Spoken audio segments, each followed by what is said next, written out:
Hey everyone, in this video I'll be breaking down the best gadgets in Splatoon Raiders from the early game all the way through to the end game, as some of the gadgets parts totally transform how these work. So I'll be exploring all the things related to the gadgets in this video, as well as some of the synergies, because there are some gadgets that go together really well, which we'll explore in this video.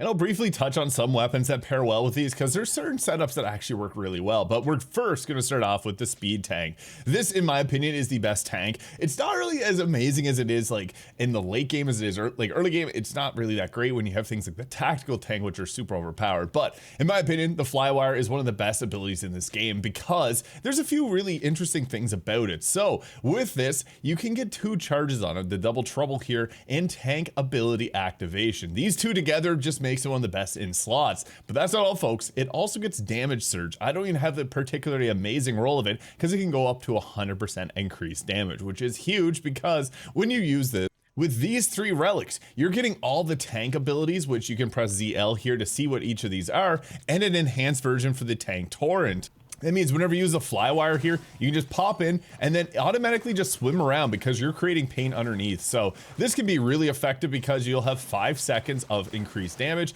and then you have this ability here, which you can let you get away from enemies. And by that time, you're likely going to get your cooldown back on it as well, because it has around 8 seconds here with this setup that I have. What's even better about it though, is you can use your blast boot there and then get the cooldown back from it. So you can actually chain these and get the jump together. This makes it a very powerful combination with the blast boot here, which is one of my preferred ways of playing. It also pairs with the mid-air jump, so with using this you can get up a little bit higher, and then it's going to refresh your jump so you can get even further up in the air. And when you consider that it also has an airborne damage up skill here, this can lead to some pretty crazy situations. That's another 60% extra damage. You can get 100% on the damage surge there.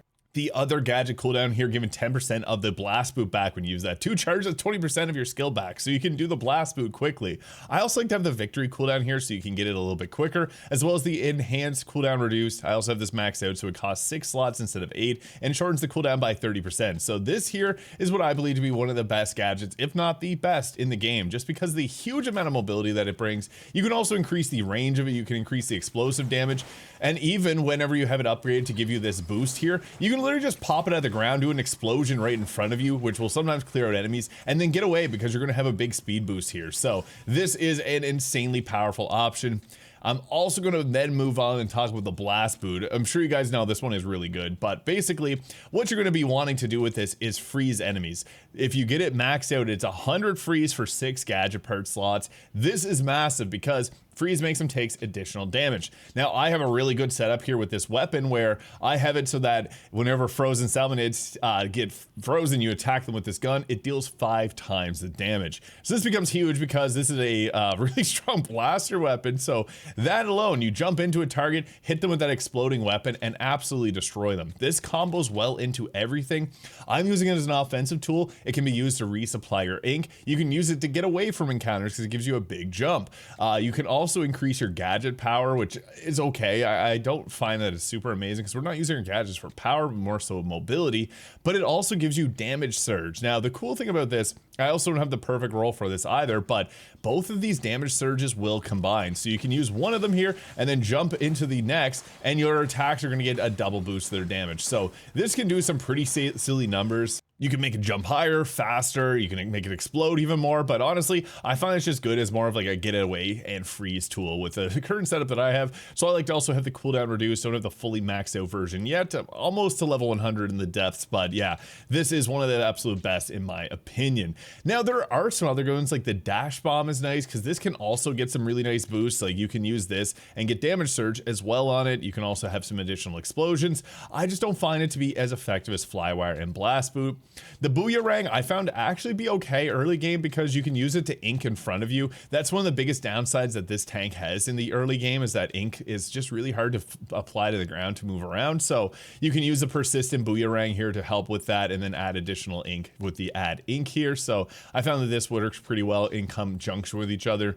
Jump bombs work good too, and you can actually combo these with some other tools, which I'll talk about when we go to the tank ability, because you can use this to get even further up in the air. It does an explosion, but yeah, I honestly think that Flywire and blast boot are our 2 best here on the speed tank. And to complete the build, I'll move on to the tactical tank next because the shot pot is amazing. This is just basically a DPS boost for you, and it deals with the annoying enemies that we don't like to fight, like those towers that fly with the birds that spin around them. With this, it's just going to shoot them out of the sky, making it so much better. But it also has double trouble, so you can get 2 charges of this, increase the duration of these, and you can throw 3 of these at a time. It's pretty amazing. So cooldown reduce, duration up, double trouble. I have auto trigger on hits, so I don't have to think about throwing it out. Sprinkler's nice early on because this will create ink on the ground in front of you. Blaster's okay too, it'll make your shots explode, but you can also get an additional shot off on this. I just don't have it at the current moment. Knockback gas or a lingering spell can pull enemies into it or push them away. I personally really like explosive placement because you can throw this as basically a grenade, and since we're going to be automatically tossing it at whatever we're targeting, yeah, it's just like a grenade for you for free because it's also going to shoot at targets. Range up is another one that I think is essential, especially on some of the later game areas, because you can then have them in bad positions and still get damage in from them. I also like to get the fire rate increases here, so I have the medium one on here. It can be optimized a bit further, but I think that this is a very solid setup, especially if you're running the tactical tank. Now, another one that is insanely powerful with the tactical tank, I like to run the high fiver. This becomes crazy because you can use the ink resupply, periodically refill some ink while you're touching an ink line.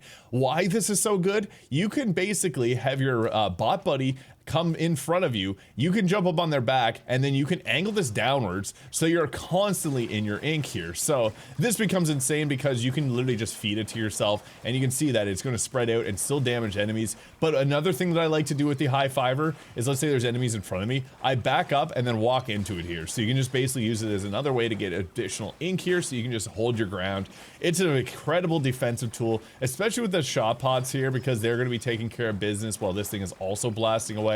You can get creative with it if you're great at aiming. This is a absolute blast to play alongside. I think that it is a really good one, and these are probably, in my opinion, the 2 best for the tactical tank, just because the shot pods just boost to your DPS without thinking, and this one is a huge boost to your DPS. You can use it with the auto shot as well, so it can automatically trigger, but I like to aim this one a little bit more because you can get real creative with it, so I prefer to leave that off.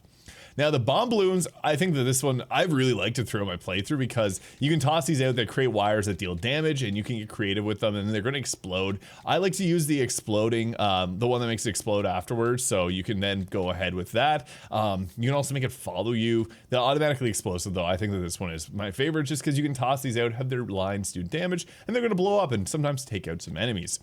I also think the torque screw is a really good setup, and it's kind of funny. All the items and gadgets in this game are good, but there's some that are just better than others. I don't like. I liked playing with this because you can automatically ferment targets. I like it with floaty fun as well because you can just basically use this to launch yourself up into the sky.